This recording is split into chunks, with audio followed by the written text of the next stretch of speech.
Agreed. Yeah, I don't think it's stoppable at all. And it's more so how do we guide it so that it isn't just total dystopia? Because there are different versions of this technology. And similar to this whole issue with like, freedom-based social media versus, big tech. Like it's the same dichotomy. There will be super advanced transhuman technology where the creators of it actually want to be as ethical as possible.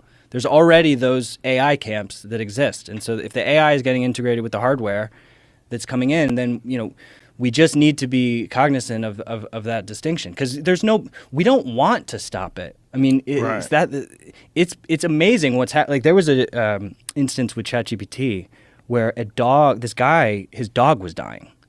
And he was like, what am I going to do? The doctor's telling me there's nothing we can do. He takes the blood test from the doctor. He's like, give me the blood results. Feeds the specific results into ChatGPT and asks it some questions about like what could possibly be going wrong here. Give me something to work with.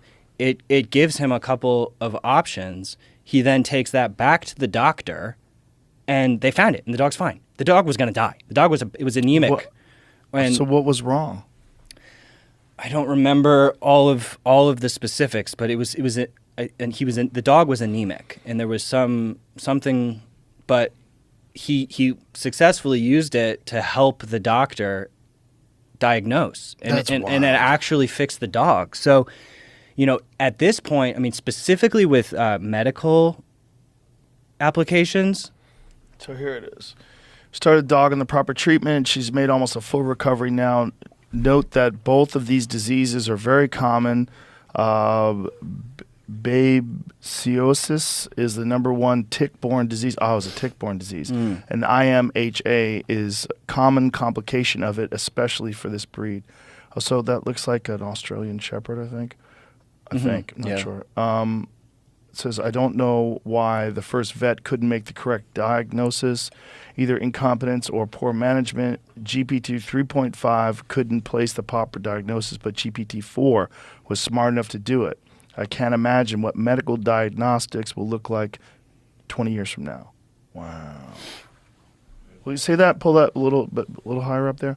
The most impressive part was how well it read and interpreted the blood test results. It simply transcribed the CBC test values from a piece of paper, and it gave step-by-step explanation and interpretation along with the reference ranges, which I confirmed all correct. Wow. That's pretty wild. That's pretty wild. So even as a supplemental tool for doctors to be referring to when they're coming up with their own, it's a helper. Well, the question is, like, are you even going to need doctors? Because it seems like you're going to need surgeons, but are you going to need general practitioners that can disseminate information based on test results when they're not even that good at it? And they have like 15 people coming to their office, and everybody's got 5 minutes, and then they have student loans to pay, and the insurance all they have to are pay, eyeballs. They have human eyeballs. And also all they have is what they've absorbed in terms of the amount of research and information they have. And that varies widely between the doctors, because some doctors are more studied and some aren't, and some are specialists and some aren't, and some have done an incredible amount of work on certain subjects, and some of them are completely ignorant of it. You ever try to talk to a general practitioner about vitamins? They don't. You don't need vitamins. You just need a well-balanced diet. And you look at this fat guy who's telling you this. You're like, the fuck do you know? You don't. I mean, you're literally talking to a person that hasn't had an education in nutrition, and they're telling people. I've had conversations with doctors like that, and I'm like, well, that's pretty ridiculous. What you're saying is patently untrue. Yeah, I mean, it's going to potentially become a liability to go with the human.